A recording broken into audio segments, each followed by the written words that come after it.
कसं आहे, आज आमचा एक मराठा बांधव त्यांच्या समाजाच्या अधिकारासाठी लढतोय आणि त्यांची तब्येत ही दिवसेंदिवस खालावत चाललेली आहे आणि हे आम्हाला कोणालाही सहन होणार नाही। आज महाराष्ट्रामध्ये त्यांच्या जीवाला जर काही बरं वाईट झालं, येणारा काळ सणासुदीचा आहे, या सणासुदीला गालबोट लागता कामा नये। आणि आज मला कुठेतरी लाज वाटते की मी या महाराष्ट्रामध्ये राहतो।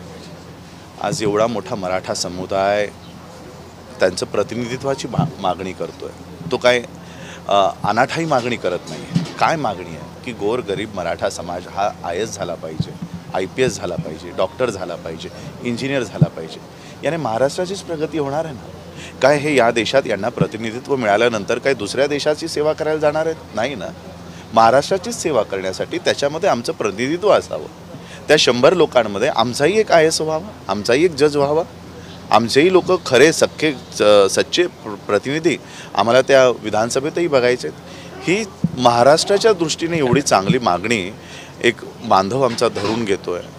महाराष्ट्राने एका रात्रीत त्याने एअरपोर्ट द्यायचे असतील, रेल्वे द्यायचे असतील, कसलेही टेंडर न काढता त्यांनी अडाणीने अंबानीला दिलेले आहेत। एवढे मोठे मोठे निर्णय घेतलेत आणि एक मराठा समुदायाला आरक्षण मिळवण्यासाठी वर्ष झाले तरी ते कितपत ठेवलेलं आहे।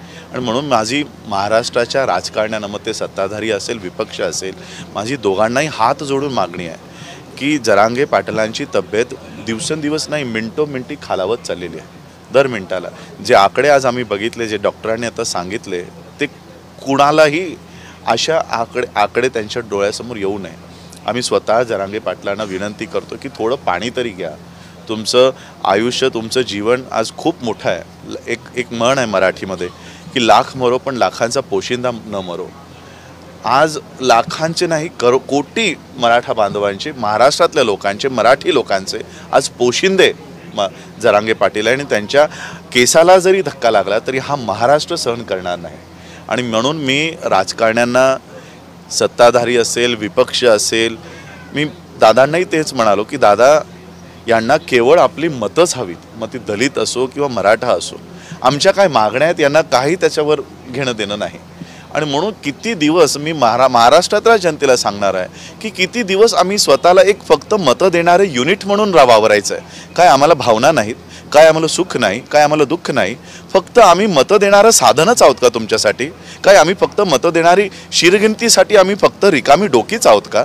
आम्हाला IAS नाही व्हायचं आहे, आम्हाला IPS नाही व्हायचं आहे, आमच्या समाजाला सुटाबुटात नाही बघवायचं आहे का आम्हाला? आणि म्हणून आम्हाला किती दिवस तुम्ही फक्त मतं देणारं साधन म्हणून वापरणार आहात?